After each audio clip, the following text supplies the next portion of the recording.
दोस्तों, सीजीआई पर हुए हमले के खिलाफ लगातार पूरे देश के अंदर विरोध प्रदर्शन चल रहा है। हर राज्य में जो है विरोध प्रदर्शन देखने को मिल रहा है कि किस तरीके से जो है सीजीआई साहब के ऊपर हमला हुआ, जिसको लेकर लगातार लोग नाराज हैं, गुस्सा जाहिर कर रहे हैं। कई लोगों के ऊपर एफआईआर तक हो गया है, यहां तक कि आरोपी वकील है उसके ऊपर भी जो है 2 धाराओं के अंदर, बीएनएस की 2 धाराओं के अंदर जो एफआईआर दर्ज कर लिया गया है दोस्तों। लेकिन इसी बीच एक बड़ी खबर निकल करके आ रही है कि मोदी जी के गृह राज्य में, अमित शाह जी के गृह राज्य में जो है आज भारी विरोध प्रदर्शन देखने को मिल रहा है।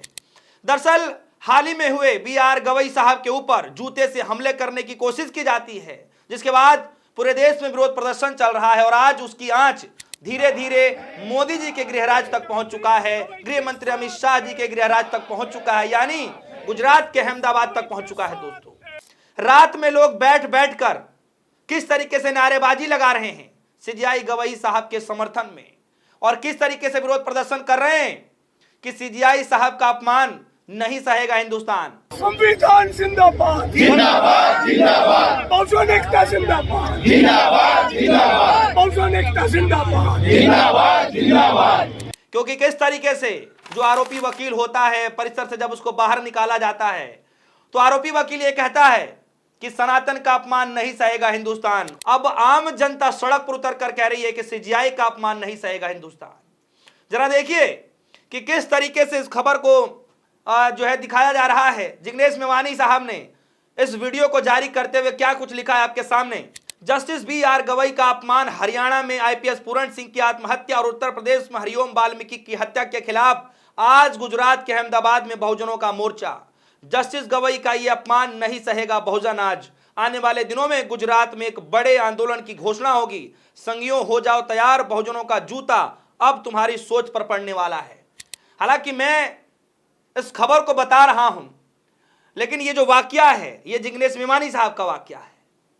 चूंकि मैं पढ़ रहा हूं तो जो भी शब्द हैं वो जिग्नेश मेवानी साहब के शब्द हैं, लेकिन इसमें एक बात जो कही गई है वो बहुत गौर से सुनने वाली बात वो ये है कि और भी तेजी से जो है अहमदाबाद के अंदर, गुजरात के अंदर सीजीआई साहब के समर्थन में विरोध प्रदर्शन होने जा रहा है दोस्तों।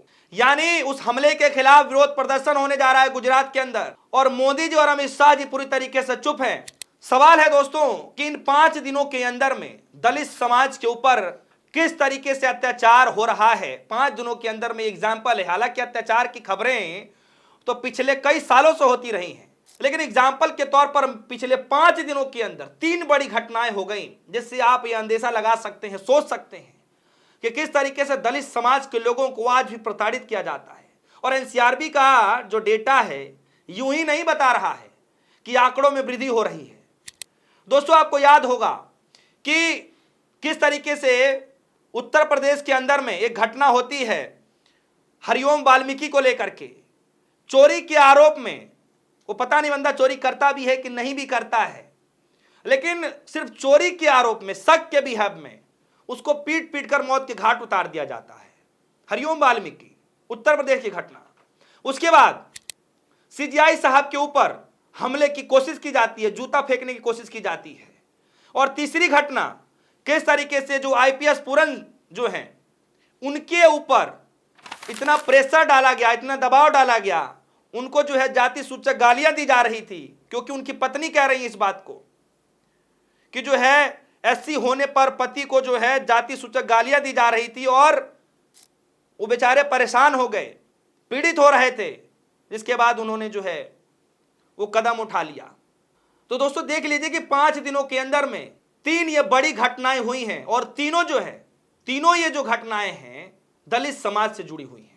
देखिए इस घटना के होने के बाद लोग क्या कह रहे हैं। सबसे पहले मैं आपको बता दूं कि इस पूरे घटना होने के बाद, तीनों घटना होने के बाद, राहुल गांधी नेता प्रतिपक्ष हैं, वो मैदान में आकर क्या कुछ कह रहे हैं आपके सामने हैं। हरियाणा के आईपीएस अधिकारी आईपीएस पूरण कुमार जी की आत्महत्या उस गहराते सामाजिक जहर का प्रतीक है जो जाति के नाम पर इंसानियत को कुचल रहा है। जब एक आईपीएस अधिकारी को उसकी पत्नी के कारण अपमान और अत्याचार सहने पड़े तो सोचिए आम दलित नागरिक किन हालतों में जी रहा होगा। रायबरेली में हरिओम वाल्मीकि की हत्या, सर्वोच्च न्यायालय में मुख्य न्यायाधीश पर अपमान, और अब पूरन जी की मृत्यु, ये घटनाएं बताती हैं कि वंचित वर्ग के खिलाफ अन्याय अपनी चरम सीमा पर है। बीजेपी आरएसएस की नफरती और मनवादी सोच ने समाज के विष से भर दिया है। दलित, आदिवासी, पिछड़े और मुस्लिम आज न्याय की उम्मीदें खोते जा रहे हैं। संघर्ष केवल पूरन सिंह का नहीं है, हर उस भारतीय का है जो संविधान, समानता और न्याय में जो है विश्वास रखता है। राहुल गांधी जी को जो है इस पूरे मसले पर आना पड़ा है। अब दोस्तों सवाल यह है कि क्या हालात ऐसे ही रहेंगे? क्या यही नई भारत की कल्पना प्रधानमंत्री मोदी जी कर रहे थे? क्या यही अमृतकाल लाने की बातचीत की जा रही थी? और सबसे गंभीर मसला यह है दोस्तों कि जो आरोपी वकील है, जो मारने की कोशिश करता है, जो जूते फेंकने की कोशिश करता है, उस व्यक्ति को बिल्कुल भी डर नहीं है। वो व्यक्ति कह रहा है कि अगर मुझे आगे भी मौका मिलेगा तो मैं आगे भी ऐसा काम करूंगा। बिल्कुल भी अफसोस नहीं है कि मैंने ये काम किया और मुझे कोई इस बात का कोई मलाल हो, अफसोस हो, बिल्कुल नहीं है।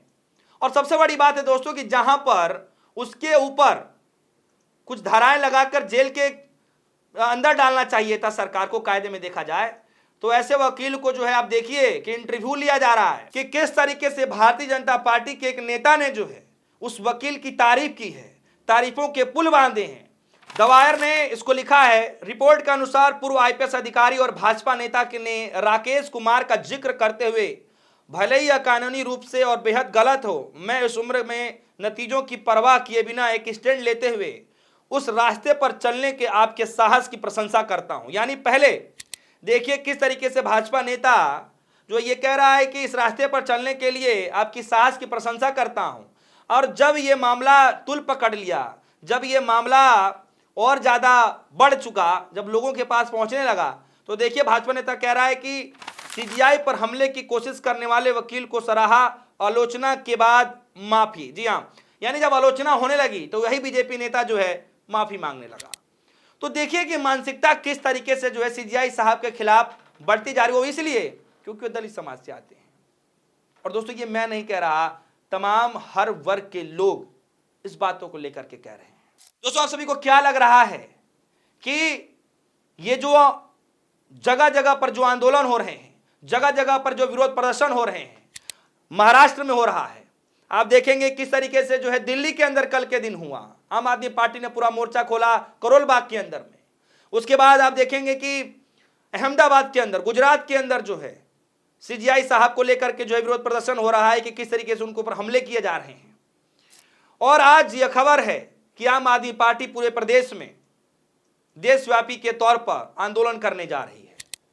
दोस्तों इस बात की भनक सीजीआई साहब वाले मामले को लेकर के जो है, जो जूता फेंकने का काम किया जा रहा था, जो कोशिश की जा रही थी, इस बात की भनक हर घर तक पहुंच चुकी है, हर लोगों तक पहुंच चुकी है दोस्तों।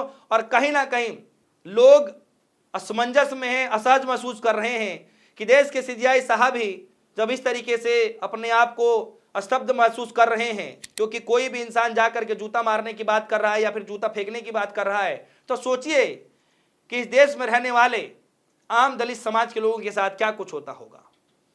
तो दोस्तों सवाल आपके ऊपर है कि आप इस प्रक्रिया को कैसे देख पा रहे हैं, इस घटना को कैसे देख पा रहे हैं, और जो अहमदाबाद के अंदर विरोध प्रदर्शन हो रहा है उसको लेकर आपकी क्या राय है, और क्या लगता है कि देश के प्रधानमंत्री मोदी जी ऐसे ही चुप बैठे रहेंगे या फिर कार्रवाई के तौर पर कुछ कार्रवाई करेंगे? क्या देश के गृह मंत्री साहब, जिनके गृह राज्य में भी अब प्रदर्शन होना शुरू हो चुका है, क्या लगता है कि अमित शाह जी कार्रवाई के तौर पर कुछ करेंगे? आपके मन में क्या कुछ चल रहा है वीडियो कमेंट सेक्शन में जरूर जाइएगा, अपनी राय जरूर रखिएगा। दोस्तों फिलहाल के लिए दीजिए इजाजत, देखते रहिए डिस्पो न्यूज़। धन्यवाद।